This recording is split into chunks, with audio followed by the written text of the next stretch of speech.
Y Padre, te damos a ti este día la gloria, oh Jesús.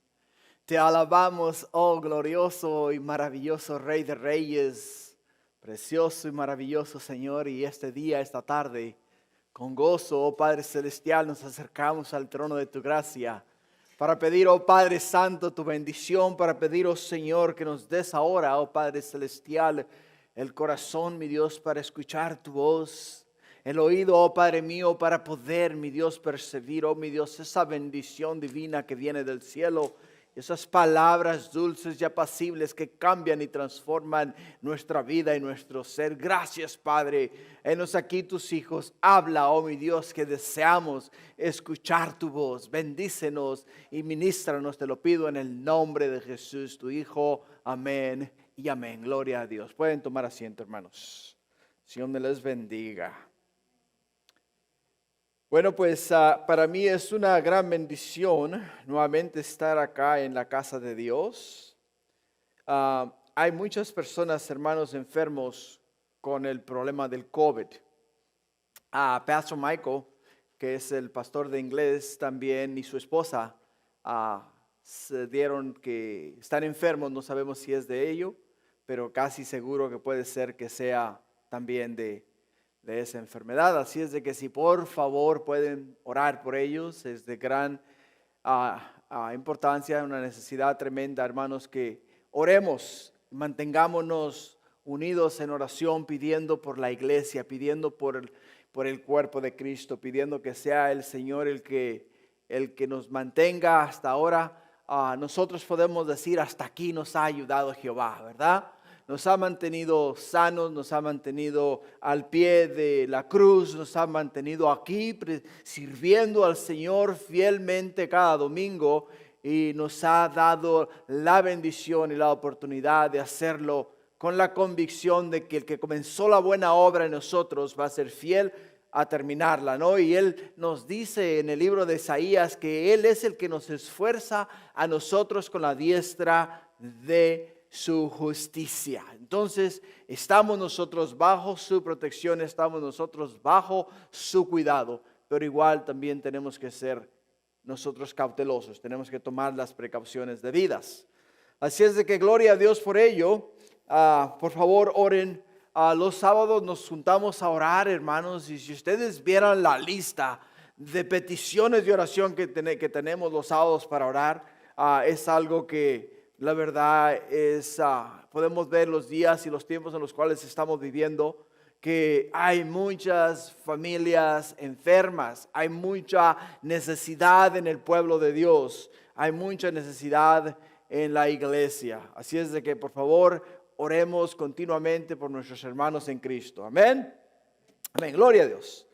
Pues ya que sabemos que tenemos que orar, ahora vamos a la palabra. Hoy día vamos a estar en Romanos capítulo 9, de los versículos 19 al 29.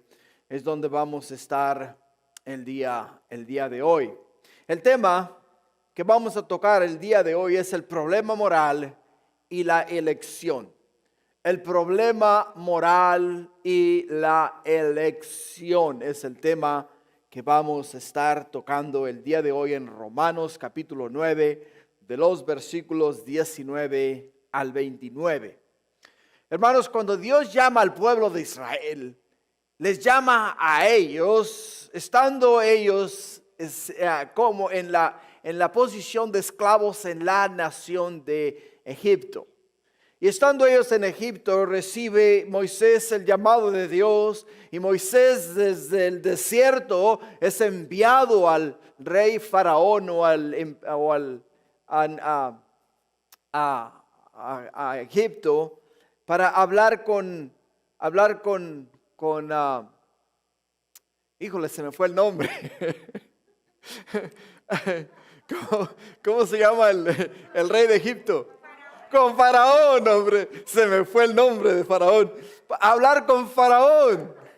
Le dice el Señor, anda, ve y di a Faraón que deje ir a mi pueblo.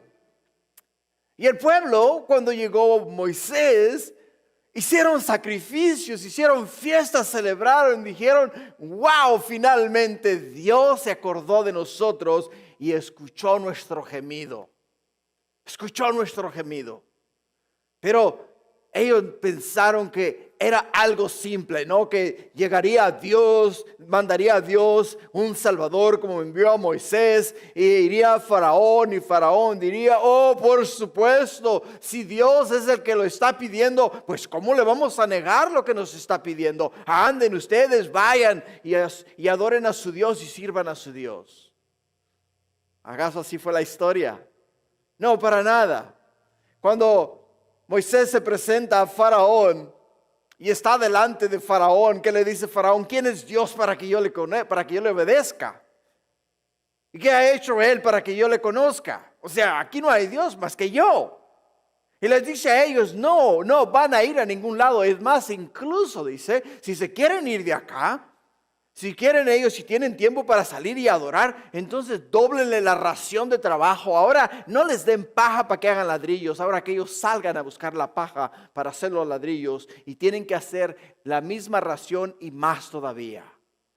Y el pueblo se sintió presionado. Sintieron el yugo, sintieron la mano pesada de Faraón sobre sus vidas. ¿Y comenzaron a qué? Comenzaron a renegar. Comenzaron a renegar. Pero Dios, de una manera gloriosa y maravillosa, comenzó a mostrar su gloria en la tierra de Egipto. Les envió a Faraón 10 plagas. Hasta que finalmente Faraón dijo, hey, déjalos ir, que se vayan de acá. Y salieron, se fueron. Y comenzaron, hermanos, ¿qué? Comenzaron a viajar en el medio del desierto.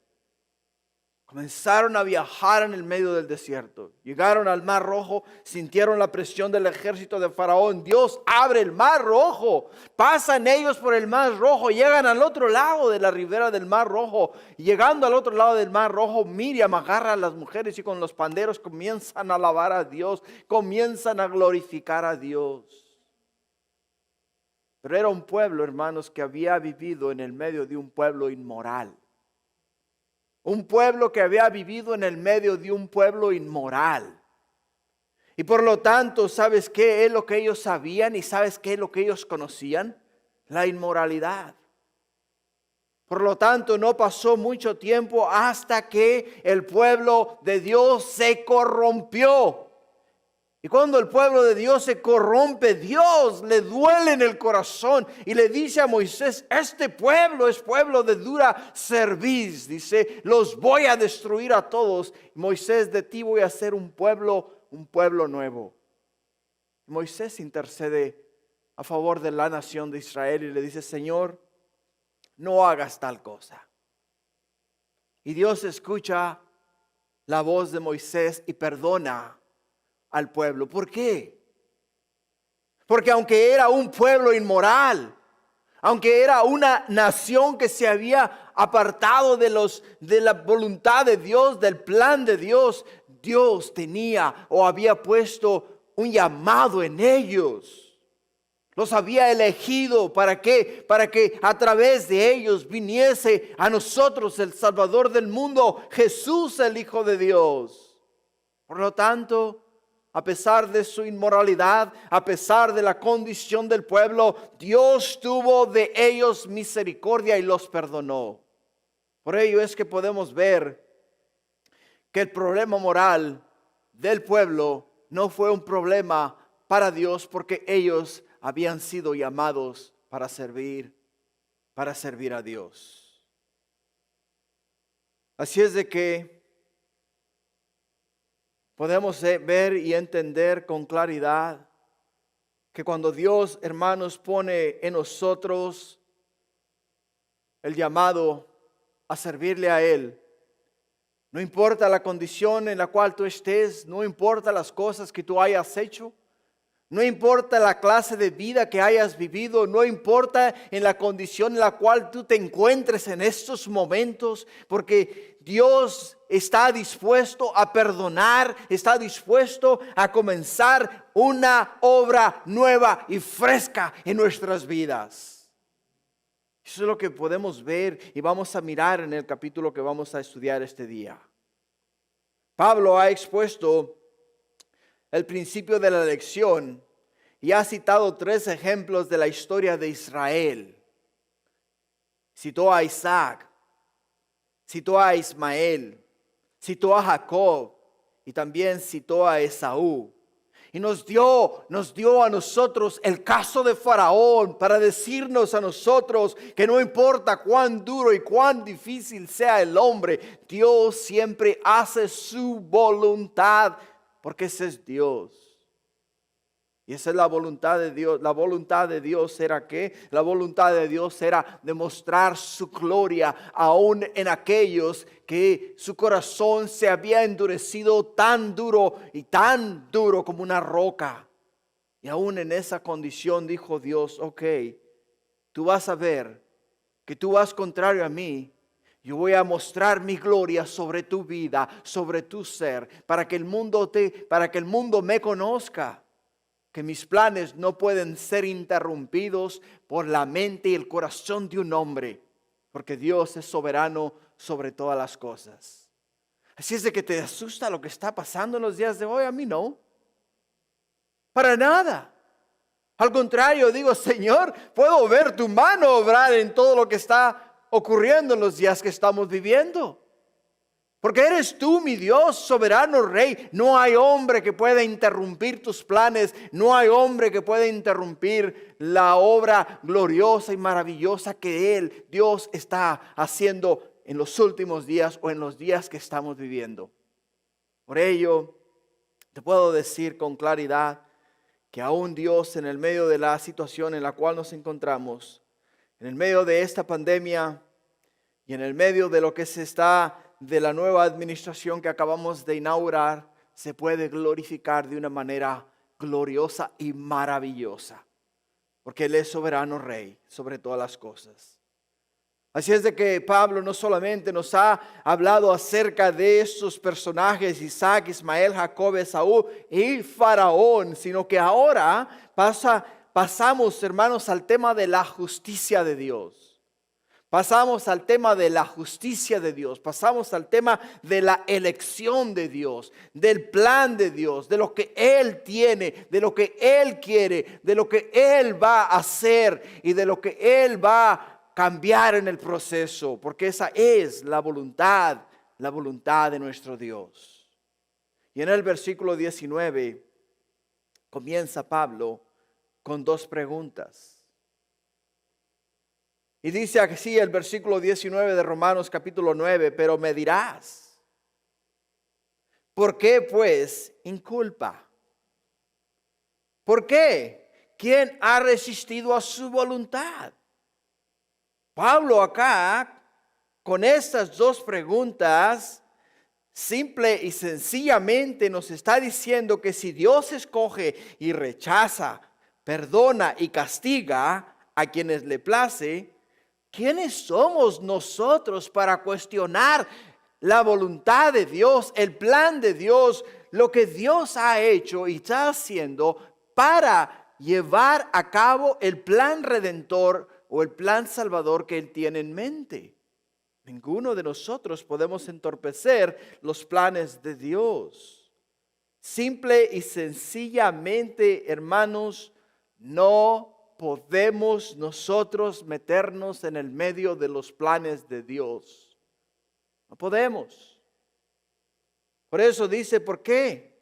Pues sin culpa. Muchas personas dicen, siento como que Dios está en contra mía. Todo lo que hago, todo lo que digo y todas las cosas que me propongo, nada me sale bien. Es como que si Dios me pusiera una barrera en cada paso que doy. Es como que si Dios me quisiera hacer tropezar en cada momento de mi vida. Pero acá está la pregunta siguiente. ¿Quién ha resistido su voluntad? Dirán algunos por ahí, si todo es cuestión de elección de Dios, ¿cómo puede Dios encontrar culpa en mí? Hay quienes dicen eso.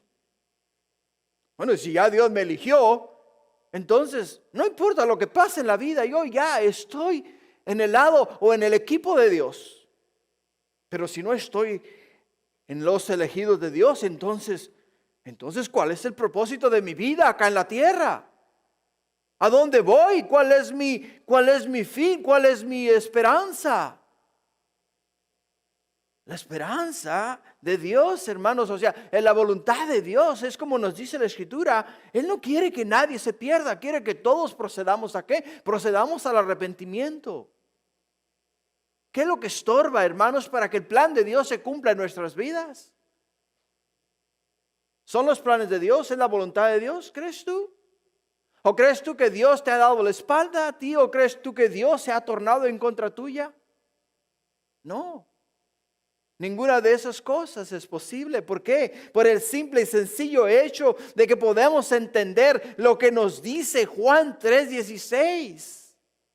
Juan 3:16 nos lo pone bien claro, nos dice, porque de tal manera amó Dios al mundo que dio a su Hijo unigénito, para que todo aquel que en Él cree no se pierda, mas tenga vida eterna. El plan de Dios es, hermanos, que nadie se pierda. El plan de Dios es que toda la creación de Dios, todo aquel que fue formado por Dios y sopló aliento de vida en su nariz, todos tienen la oportunidad de ser salvos, porque ese es el plan de Dios. Esa es la voluntad de Dios. Ahora Jesús continúa diciendo ahí en esa misma porción de la Escritura, en Juan 3:17. Juan 3:17 dice, porque no envió Dios a su Hijo al mundo para condenar al mundo. ¿Escuchas? No envió Dios a su Hijo al mundo para condenar al mundo, sino para que el mundo sea salvo por Él, sea salvo por Jesús. Y le pone la tapa a la botella en el versículo 18, donde dice, el que en Él cree no es condenado. Y aquí está la respuesta. Pero el que no cree, dice, ya ha sido condenado, porque no ha creído en el nombre del unigénito Hijo de Dios. Acá está la respuesta, hermanos. La voluntad de Dios es que todo hombre sea salvo. La voluntad de Dios es que toda criatura que yace en la tierra o que está en la tierra sean salvas. Conozcan la voluntad de Dios, el plan de Dios, la redención de Dios, el plan que Él ha establecido para la salvación de la humanidad. Ahora, aquellos que no creen, no pueden decir que Dios no les dio una oportunidad. ¿Por qué, hermanos? Porque hay personas que son tan cabezones, o sea, son tan testarudos, no sé si esa palabra para ustedes. O sea, son personas que no importa lo que tú les digas, cómo tú se las pintes, cómo tú se las presentes, de qué manera se las barajees, como dicen por ahí, o de qué manera se los ilustres, no les entra por la cabeza el hecho de que Dios es un Dios de misericordia, un Dios de amor, un Dios de bondad, y que no quiere que nadie se pierda. No importa cómo se los digas. Hermanos, los días en los cuales estamos viviendo, no nos podemos dar el lujo de decir, hay mañana, porque no hay mañana. No hay mañana. La Escritura nos dice que hoy es el día de salvación. Hoy es el día de entregar nuestras vidas a Jesús. Porque ahora lo único que nos es garantizado es el momento que estamos viviendo en este momento. Porque en 5 minutos la vida puede cambiar. En 1 hora la vida puede cambiar. En 3 horas la vida puede cambiar. En 1 día la vida puede cambiar. En 1 mes, en 1 año, en 2 años. Pero no tenemos garantizado el siguiente minuto. No lo tenemos garantizado. Por ello, es que la Escritura nos habla y nos dice a nosotros con certeza y claridad que el que en Él cree no es condenado. El que cree en Jesús no es condenado.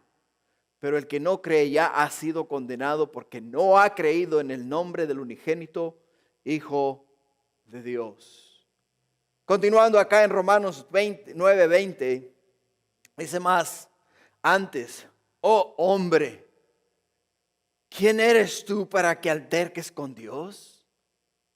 Dirá el vaso de barro al que lo formó, ¿por qué me has hecho así? Pablo responde mostrando lo irreverente que es esa pregunta.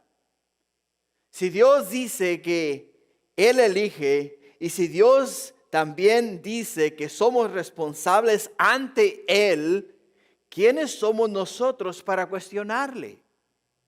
¿Quiénes somos nosotros? O sea, cada uno de nosotros, hermanos, que hemos sido formados a la imagen y semejanza de Dios, tenemos una responsabilidad delante de Él. Todos nosotros tenemos una responsabilidad delante de Dios. Otra forma de decirlo es, ¿quién eres tú para que contradigas a Dios? ¿Quién eres tú para contradecir a Dios? El término usado en la pregunta significa contestar o discutir. ¿Quién eres tú para contestarle a Dios? ¿Quién eres tú para cuestionar a Dios? ¿Quién eres tú para discutir con Dios? Si esa es la voluntad de Dios, no podemos, hermanos, hacer nada al respecto. Implica que el hombre finito y caído no tiene derecho a cuestionar las intenciones de Dios, que son siempre para bien de la humanidad. Siempre son para bien de la humanidad. Y Pablo sigue con una segunda pregunta que apoyó desde la primera. Dice él, dirá el vaso formado al que lo formó, ¿por qué me hiciste así? Esta pregunta usa la imagen del alfarero que comúnmente en el Antiguo Testamento, tales como en Salmo 2:9, Isaías 29, 16, 41, 25, 45, 9, 64, 8 y Jeremías 18 del 1 al 12 nos ilustra a nosotros cómo el alfarero forma las vasijas de la manera que a él le parece. Y tiene absoluta y total autoridad sobre la masa que él tiene delante de él. La palabra o las palabras de la pregunta reflejan el lenguaje de Isaías. Isaías 29, versículo 16 y Isaías 45, versículo 9. En Isaías 29, 16, si vas conmigo a la Escritura, la Escritura dice, vuestra perversidad ciertamente será reputada como el barro del alfarero. ¿Acaso la obra dirá de su hacedor? ¿Acaso la obra dirá de su hacedor, no me hizo?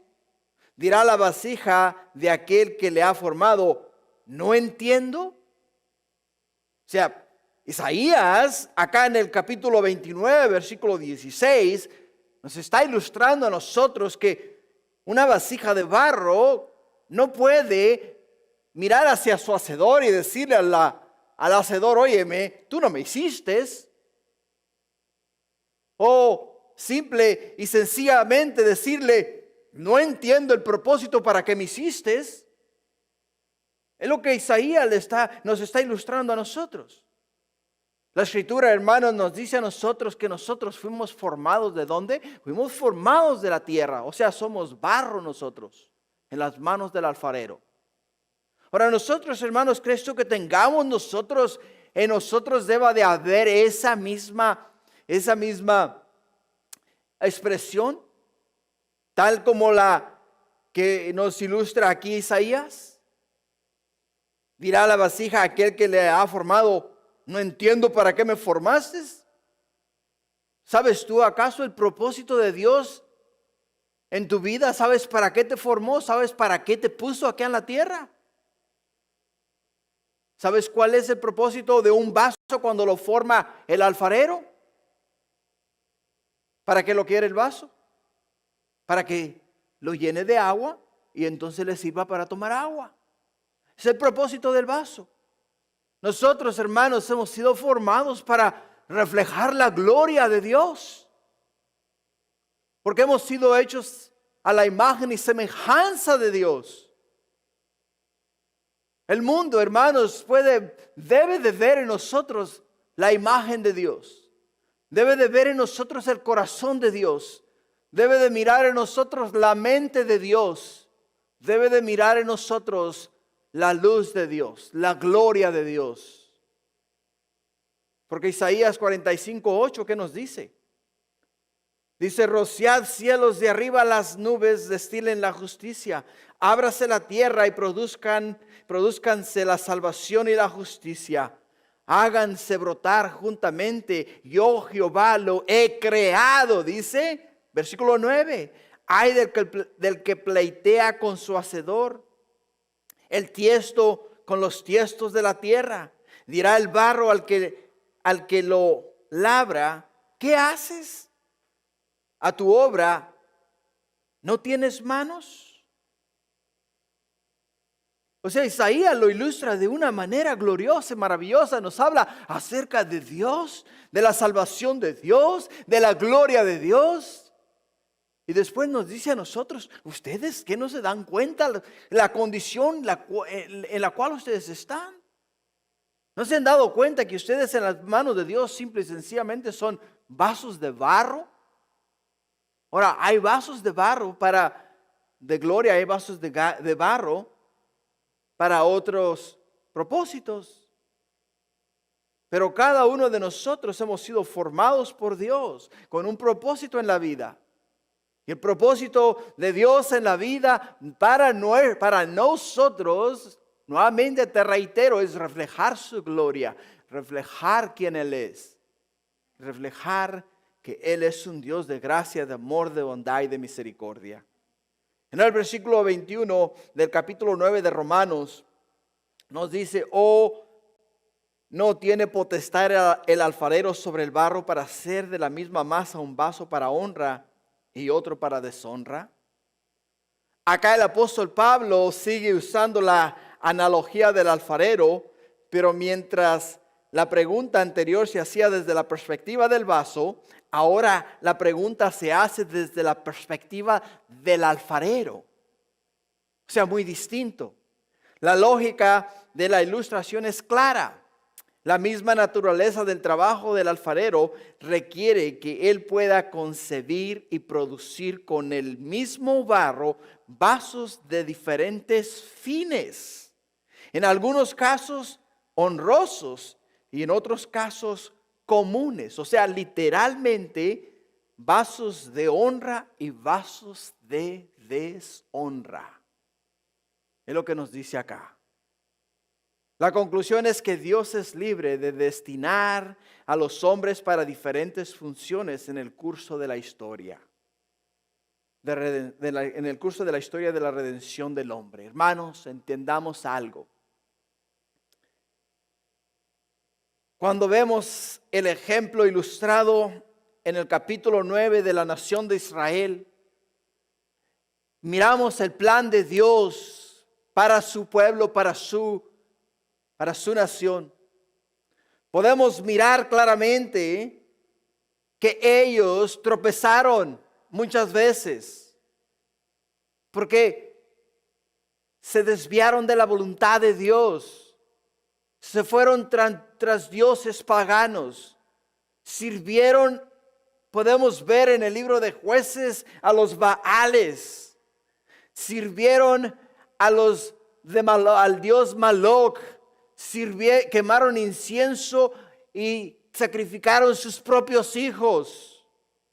Podemos ver cómo cada vez que ellos se desviaban, Dios quitaba su mano de protección de la vida de ellos.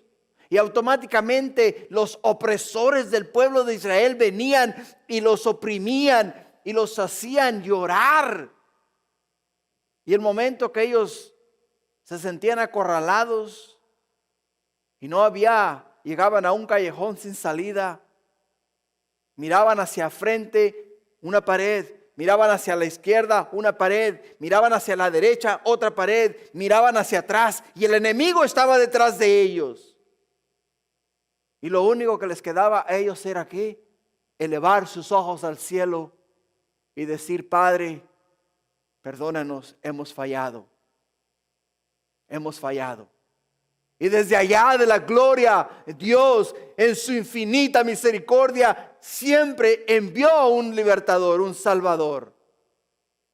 Dios no ha cambiado. Dios es el mismo ayer, es el mismo hoy y es el mismo para siempre.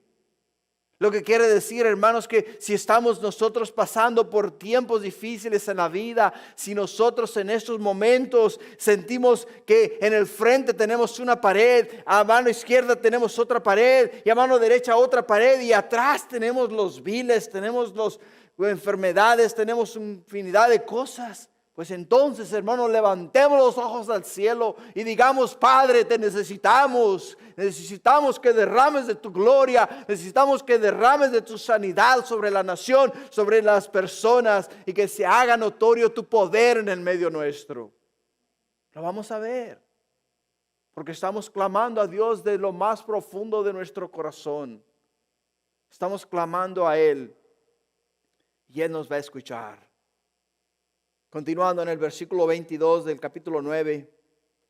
Y que si Dios, queriendo mostrar su ira y hacer notorio su poder, soportó con mucha paciencia los vasos de ira preparados para destrucción.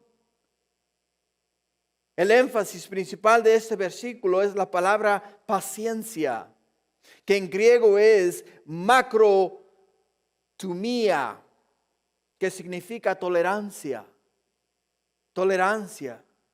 Así que Dios, queriendo mostrar su ira y hacer notorio su poder, toleró, soportó a los desobedientes, blasfemos, fornicarios, idólatras, adúlteros, afeminados, ladrones, ávaros, borrachos, maldicientes, estafadores, vasos de ira preparados para destrucción.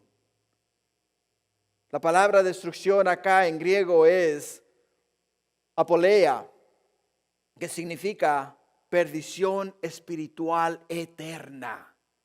Perdición espiritual eterna. Evidentemente la destrucción es destrucción, hermanos, donde todas estas personas, su destino final no es el cielo, es el infierno. Es el infierno. Y Dios toleró esta condición, toleró esta situación. ¿Por qué lo toleró? Por el simple y sencillo hecho de que Dios quiere, hermanos, que nosotros aún en una condición depravada, en una condición separada de Dios, quiere Él que veamos que Él es un Dios de amor, que Él es un Dios de gracia, un Dios de misericordia. Que Él se complace en bendecirnos a nosotros, no importa lo que hayas dicho, no importa lo que hayas hecho, no importa en la condición que tú estés. Él quiere demostrarnos a nosotros su amor y quiere derramar su misericordia sobre nosotros. Por ello es que tenemos que entender que el plan de Dios, hermanos, es que todos seamos salvos. Así es de que tanto la ira como la paciencia de Dios tienen un solo propósito. Y es, hermanos, contribuir a eventualmente eliminar, quitar, sacar aquellas personas que no importa lo que tú digas, lo que tú hagas, no obedecen al plan redentor de Dios. En el versículo 23 de Romanos 9, capítulo 9, y para hacer notorias las riquezas de su gloria, las mostró para con los vasos de misericordia que Él preparó de antemano para gloria. Qué maravilloso y qué precioso es nuestro Dios.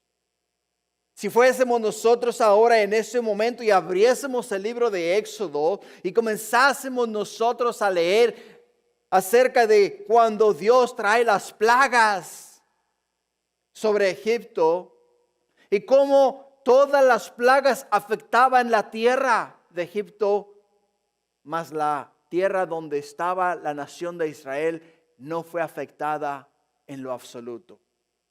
Por toda la tierra habían langostas y en el lugar donde habitaba la nación de Israel no había ni una sola langosta. Las aguas se convirtieron en sangre. Lugar donde estaba la nación de Israel, todas las aguas eran aguas, manantiales de agua fresca y agua buena para los animales y para ellos.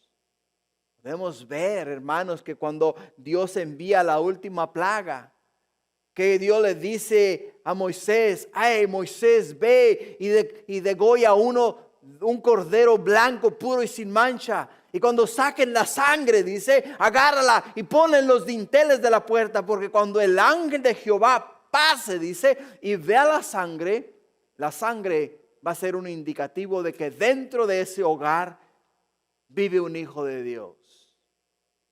Y no voy a herir a esa casa, no voy a herir a ese lugar. Por ello es que ahora para nosotros la sangre de Jesús, hermanos, es un indicativo de que somos hijos de Dios. Y no nos puede tocar el enemigo. ¿Sabes por qué? Porque estamos protegidos por la sangre de Jesús, por la sangre del Cordero. Por ello en el versículo 23, para hacer notorias las riquezas de su gloria, las mostró para con los vasos de misericordia que Él preparó de antemano para gloria.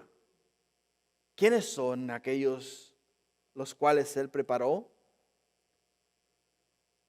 Bueno, yo los he titulado corazones arrepentidos, corazones que se humillaron delante del Dios viviente, corazones que cuando vieron la gloria de Dios cayeron de frente en sus rodillas y dijeron: Padre, no soy digno de mirar tu gloria, no soy digno de escuchar tu voz, porque en mis labios hay pecado, en mi mente hay perversidad y en mi corazón hay mucho maldad. Pero Dios tuvo misericordia y compasión de ellos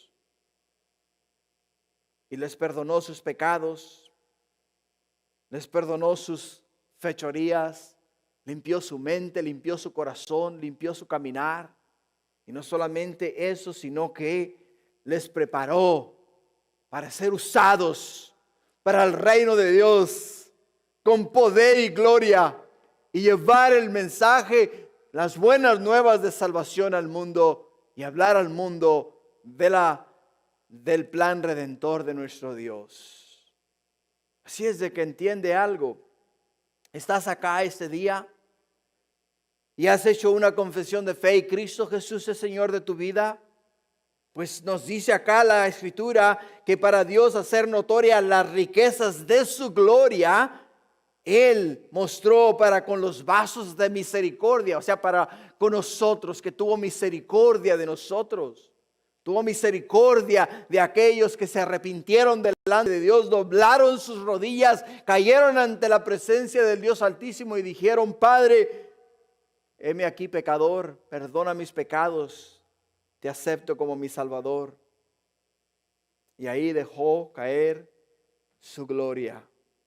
En el versículo 24, a los cuales también ha llamado, esto es, a nosotros. Escucha, está hablando de la nación de la nación de los judíos.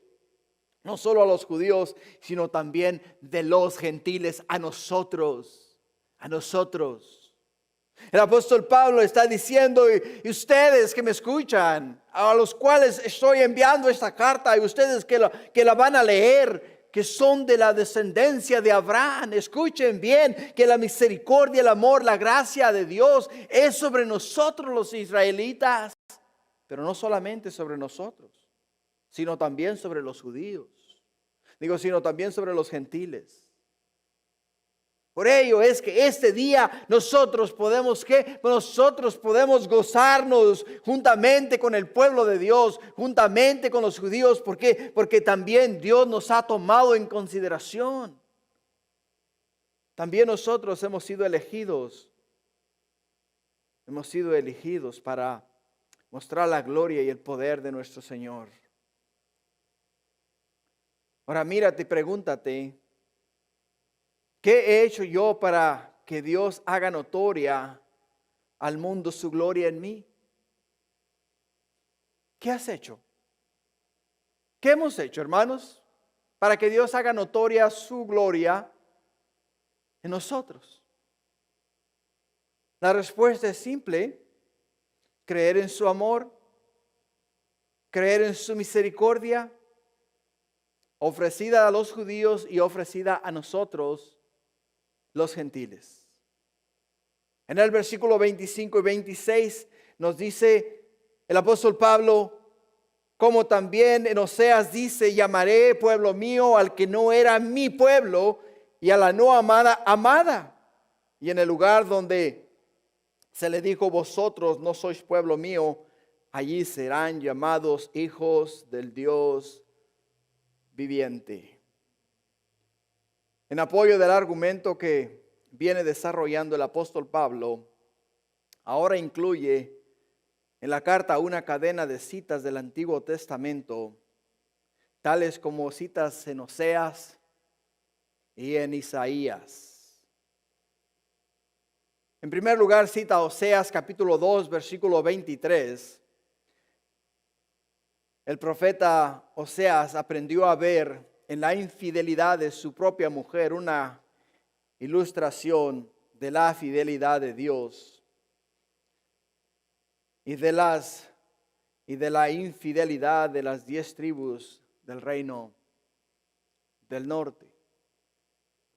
O sea, Dios simple y sencillamente le mostró a Oseas, le dijo a Oseas, anda y ve, cásate con una ramera. Porque la ramera tiene tendencia a tener relaciones con muchos hombres. Y Dios sabía que no le iba a ser fiel a Oseas. Y Dios le dijo a Oseas, anda y cásate con ella. ¿Por qué? Porque yo quiero que tú, le dices, Oseas, tú puedas ver, ¿qué? Puedas ver en tu propia vida la condición de la nación de Israel. Que yo, dice, lo he dado todo por ellos. Igual que tú, Oseas, lo has dado todo por ella. Y no le falta nada. Lo tiene todo. ¿Y qué ha hecho? Te ha sido infiel, te ha abandonado. Y dice Dios, ¿qué han hecho ellos? Yo les he dado todo, les he dado protección, les he dado tierra, les he dado riquezas. ¿Y qué han hecho? Se han prostituido con otras naciones. Han seguido a otros dioses. Han servido a otros dioses. Y simple y sencillamente Dios le está dando a Oseas estas pequeñas pepitas de oro. ¿Para qué? Para que puedan ver, para que pueda ver la fidelidad de Dios con un pueblo infiel. Oseas dio a sus hijos nombres que reflejaban la relación rota de Israel con el Dios del pacto. El nombre que dio a su segundo hijo, que es Lo-Ruhama, significa no compadecida. Y el que dio a su tercero, Lo-Ammi, no mi pueblo. Y esos nombres los encontramos en el libro de Oseas, capítulo 2, versículo 23. ¿Y qué es lo que hace Dios acá? Dios le está diciendo al pueblo a través de los hijos de Oseas: ustedes han sido tan infieles que he decidido no compadecerme más de ustedes y dejarlos a la deriva, dejarlos a su propia suerte. Y simple y sencillamente, cuando ustedes estén en una condición en la cual lo único que les quede es voltear hacia arriba y clamar a mí, entonces entenderán mi amor por ustedes, entenderán la misericordia que yo les he tratado de mostrar en todos estos tiempos.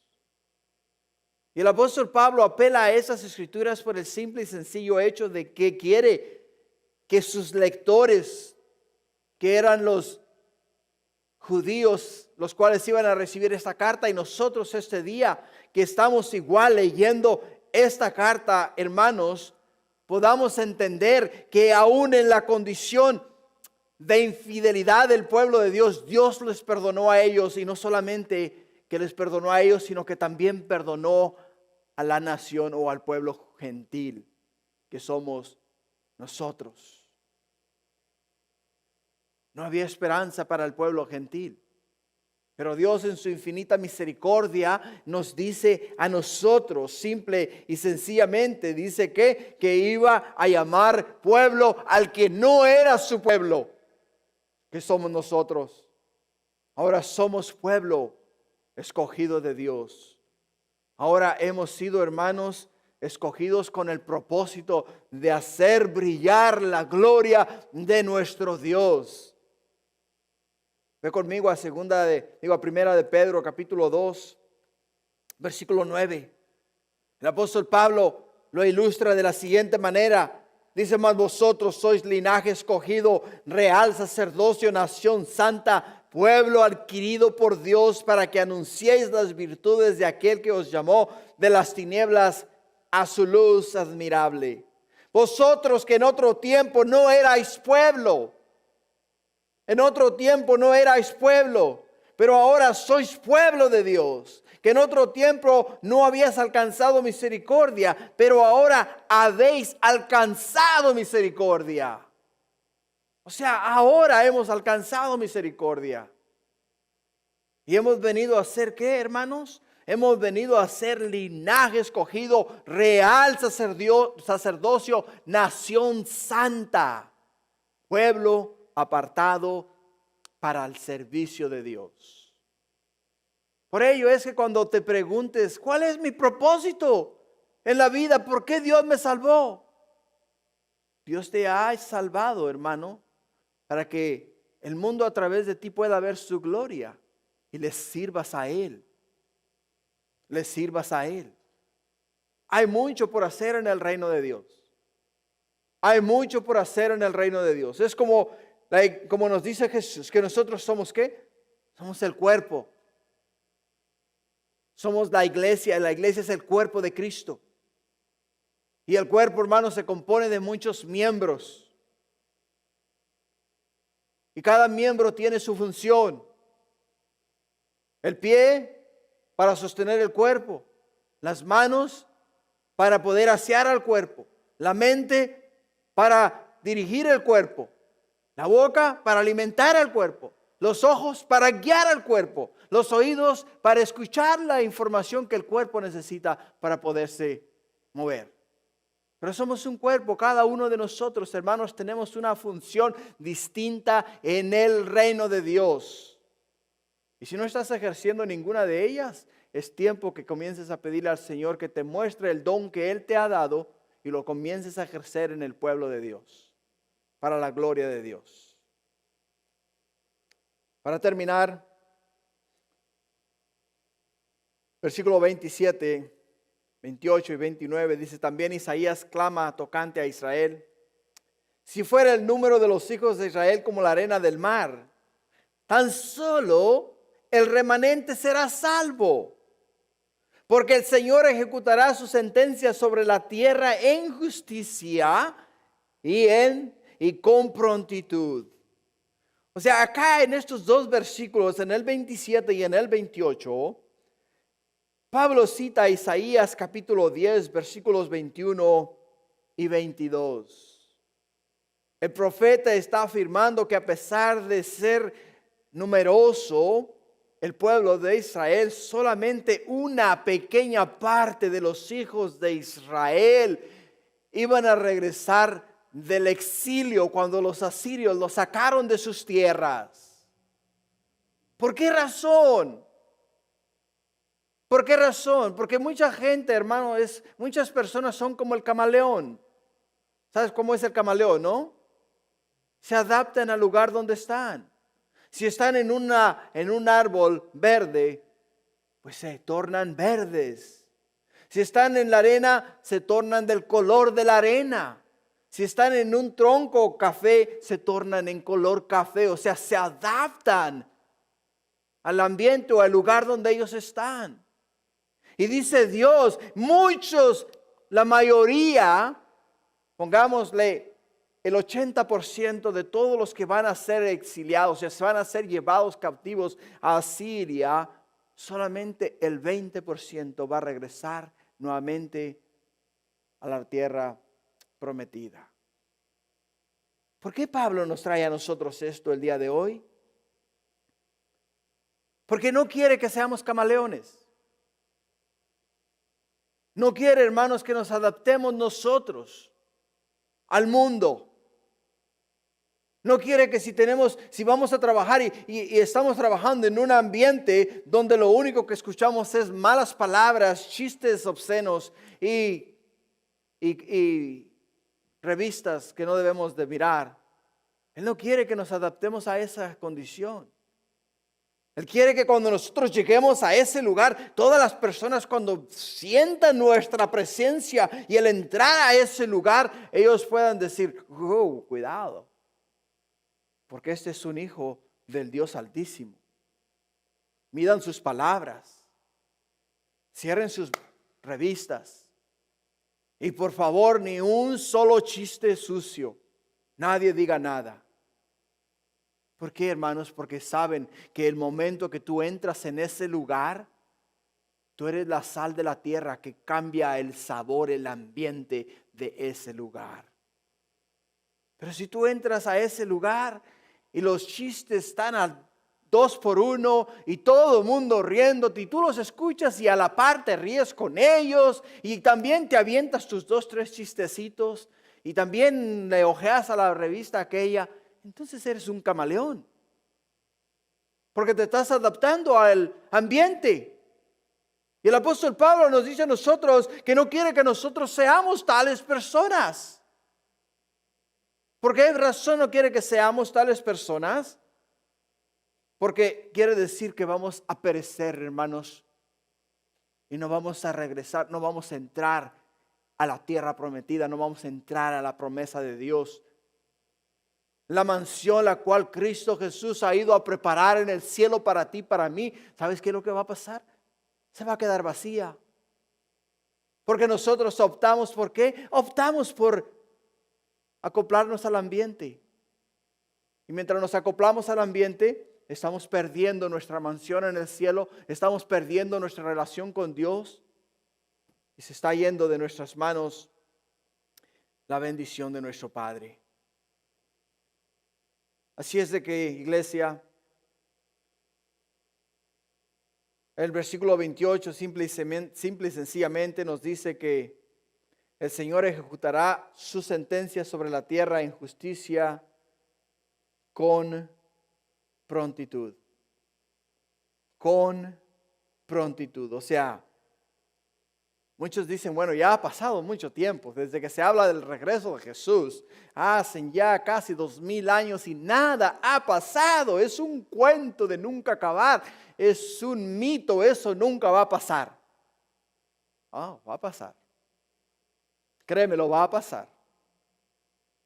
Cuando le preguntan a Jesús qué día iba a regresar Él, dice, ni los ángeles en el cielo saben el día en el cual Él va a regresar, sino solamente, dice, solamente mi Padre.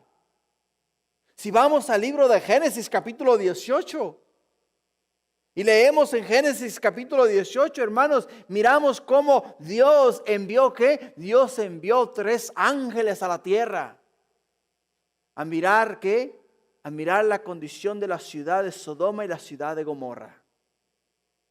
Y cuando los ángeles llegaron y miraron la condición de la tierra, la condición de Sodoma y Gomorra, nos dice el capítulo 19 del libro de Génesis que Dios hizo descender, o sea, llover azufre del cielo, fuego del cielo, y consumió aquellas naciones. Ellos no sabían que esa era que esa noche iba a ser la última noche que iban a dormir. Ellos no sabían que ese día les venía el juicio de Dios. Pero Dios dijo que iba a enviar el juicio. De la misma manera que Dios dijo que iba a enviar el juicio, de la misma manera que Jesús va a regresar por nosotros. Y después de que nosotros, la iglesia, hayamos sido sacados de acá, ¿sabes qué es lo que va a pasar? Vienen 7 años de tribulación, cual nunca los han habido sobre la tierra. Tanta va a ser la persecución que nos dice que los hombres desearán la muerte y la muerte huirá de ellos. La muerte huirá de ellos. Porque tanta va a ser la tortura, tanto va a ser el agobio, tanta va a ser el hambre, tanta va a ser las pestes destructoras que vienen sobre la tierra, que los hombres van a desear morir. Van a desear morir. Y la muerte va a huir de ellos. ¿Crees tú que es tiempo para jugar a la iglesia? No, hermanos, es tiempo de ponernos a cuentas con el Señor. Es tiempo de decir: Jesús, entra en mi corazón, sé Señor de mi vida, prepárame para el regreso de Jesús. Quiero ir contigo y estar contigo por la eternidad. Y en el versículo 29, para concluir, dice: como antes dijo Isaías, si el Señor de los ejércitos no nos hubiera dejado descendencia, como Sodoma hubiéramos venido a ser, y como Gomorra, y Gomorra seríamos semejantes. O sea, nos hubiera limpiado, nos hubiera eliminado completamente. Acuérdate de algo. Dios es un juez justo. Es un juez misericordioso. Si te lo ilustro de esta manera, en los días en los cuales estamos viviendo, si tú infringes la ley y tú te presentas delante del juez, el juez simple y sencillamente va a hacer su trabajo, va a ejercer la ley. Él no tiene nada que ver con lo que tú hiciste, ni tampoco te dijo a ti que hicieras tal cosa para infringir la ley. Tú lo hiciste o yo lo hice sin consultar con nadie. Entonces ahora, cuando te presentes delante del juez, no le puedes decir al juez que no lo hiciste, porque hay evidencias, hay hechos de que lo hiciste. Y lo único que queda es el juicio, la sentencia. La sentencia. Y Pablo simple y sencillamente, citando a Isaías nuevamente, nos dice que si el Señor de los ejércitos, Jehová de los ejércitos, no nos hubiera dejado descendencia, o sea, si no hubiera guardado a aquellos que se propusieron en su corazón, aquellos que dijeron: Señor, no importa la condición del mundo, yo no voy a ser camaleón.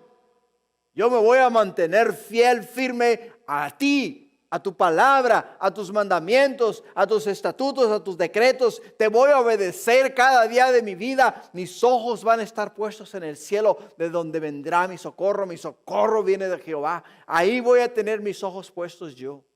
Y no voy a dejar que las cosas del mundo manchen mi caminar contigo. Y voy a vivir para ti.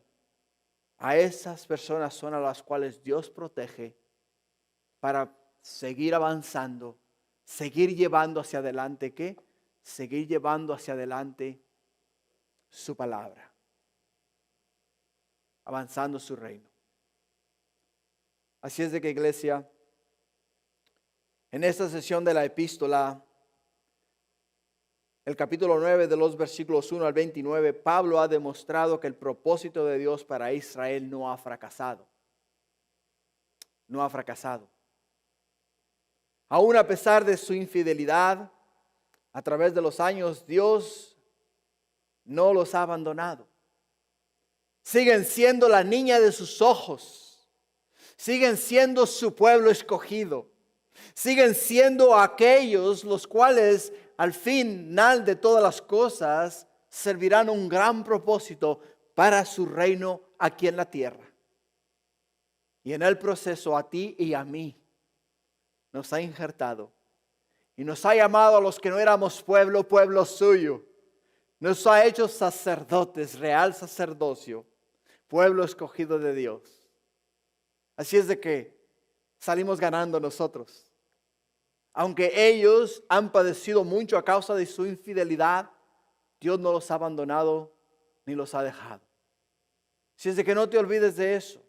El propósito de Dios en tu vida no es para calentar un asiento, es para avanzar su reino aquí en la tierra. ¿De qué manera? Pregúntale a Dios. Es entre tú y Dios.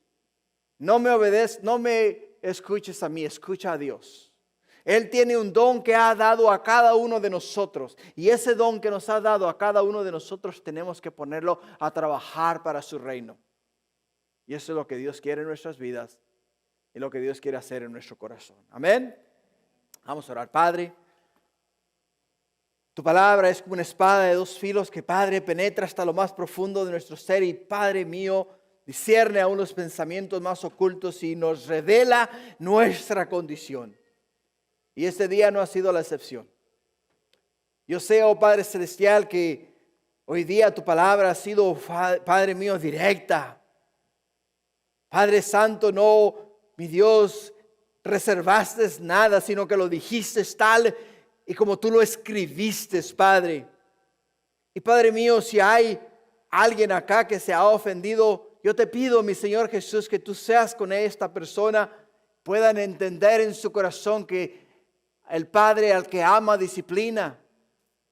Y a veces la disciplina es dura, Padre. A veces la disciplina es necesaria. Pero, oh Padre mío, al final del día entendemos que tú siempre buscas lo mejor y quieres lo mejor para tus hijos. Y no quieres que ni uno de ellos perezca, sino que todos procedamos al arrepentimiento. Por ello te doy gracias por este tiempo que nos has dado en tu palabra, mi Dios. Bendícela, séllala en las tablas de nuestro corazón y no permitas que el enemigo nos la robe, Padre. Ayúdanos, Padre, a caminar en santidad y pureza, a hacer tu voluntad y glorificar tu nombre y dar a conocer tu gloria al mundo, para que el mundo a través de nosotros pueda ver a Cristo vivido y revelado en nosotros. Gracias, Padre, te damos a ti la honra y la gloria este día en el nombre de Jesús. Amén.